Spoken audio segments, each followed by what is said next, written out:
Το 2005, ένα εφιαλτικό βίντεο εμφανίστηκε από το πουθενά στο YouTube, πυροδοτώντας ένα από τα μεγαλύτερα μυστήρια στην ιστορία του ψηφιακού κόσμου. Πολλοί ισχυρίζονται ότι η προέλευση του κρύβεται στα βάθη του Dark Web. Αυτός ο άντρας όντως βασανίζεται στην κάμερα ή πρόκειται για κάποιο καλωστημένο stunt? Σήμερα θα ξετυλίξουμε το κουβάρι του Blank Room Soup, του βίντεο από τα έγκατα του διαδικτύου. Αυτό το αλόκοτο βίντεο έδειχνε έναν άντρα σε ένα άδειο δωμάτιο να καταναλώνει ένα μπολ σούπα με μια τεράστια ξύλινη κουτάλα. Όμως δεν ήταν αυτό το πιο ανησυχητικό στοιχείο. Ξαφνικά, δύο περίεργες φιγούρες που φορούσαν μεγάλες αλόκοτες μάσκες μπαίνουν στο χώρο. Καθώς πλησιάζουν το τραπέζι, ο άντρας ξεσπά σε κλάματα, ενώ εκείνοι αρχίζουν και τον παρηγορούν με έναν άρρωστο τρόπο. Ακολουθεί σχετικό απόσπασμα.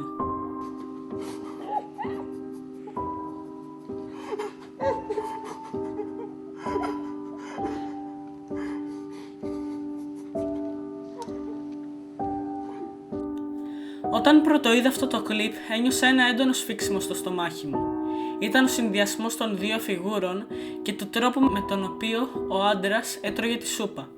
Όταν όμως αντίκρισα το δεύτερο μέρος, συνειδητοποίησα ότι αυτή η λαγουδότρυπα ήταν πολύ πιο βαθιά και σκοτεινή από όσο μπορούσα να φανταστώ.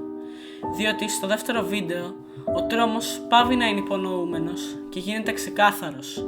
Σε αυτό το δεύτερο μέρος, η ατμόσφαιρα βαραίνει.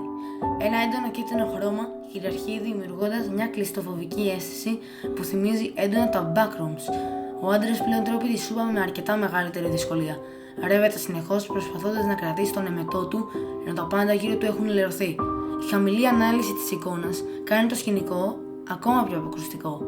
Οι δύο μασκοφόροι εμφανίζονται ξανά, παραμένοντας ακίνητοι να τον παρακολουθούν σιωπηλά για αρκετή ώρα. Μέχρι που ξαφνικά ο ένας μπαίνει φόρα και ορμάει κατά πάνω του.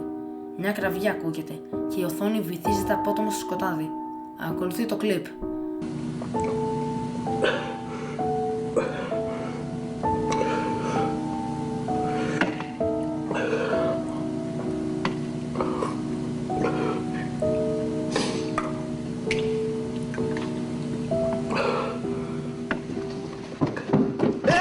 Αυτό το δεύτερο βίντεο μου προκάλεσε μια βαθιά δυσφορία.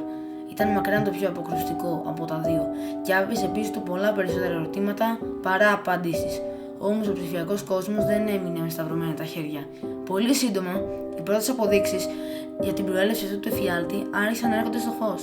Οι δύο απόκοσμες μάσκες αναγνωρίστηκαν ως δημιουργημένες του Αμερικανού σκηνοθέτη Raymond Percy, ο οποίος ισχυρίστηκε ότι οι στολές είχαν απαχθεί από το βαν του μετά από μια παράσταση, αφήνοντας να εννοηθεί ότι οι δράστες ήταν εκείνοι που γύρισαν αυτά τα βίντεο.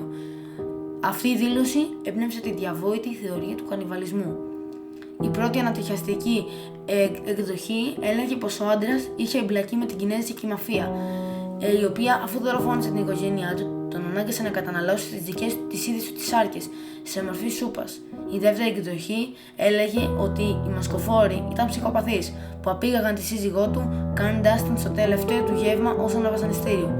Προσωπικά βρίσκονται στις θεωρίες υπερβολικά τραβηγμένες, σχεδόν εξωπραγματικές. Ποια ήταν όμως η πραγματική σοκαριστική αλήθεια πίσω από το Blank Room Soup? Η πραγματικότητα αποδείχθηκε πολύ πιο απλή, αλλά ταυτόχρονα ιδιοφυής. Το πρώτο μεγάλο πλήγμα στην αξιοπιστία της ιστορίας ήρθε όταν αποκαλύφθηκε ότι ο Raymond Percy δεν είχε κάνει ποτέ καταγγελία για την κλοπή των στολών του. Όταν όμως αναγνωρίστηκε ο πρωταγωνιστής, όλο αυτό το stunt τελείωσε. Ο άντρας που έτρωγε την σούπα δεν ήταν κάποιο θύμα απαγωγής, αλλά ο Gil Sharon, ο drummer της underground μπάντας Stolen Babies, της οποίας τα βίντεο κλιπ γυρνούσε ο ίδιος ο Percy. Όλο αυτό το εφιαλτικό σκηνικό δεν ήταν τίποτα περισσότερο παρά από μια πανέξυπνη marketing καμπάνια και ένα performance art για την προώθηση της underground μουσικής τους. Τα δάκρυα και η κούραση του Gil Sharon ήταν τελικά πολύ καλή υποκριτική.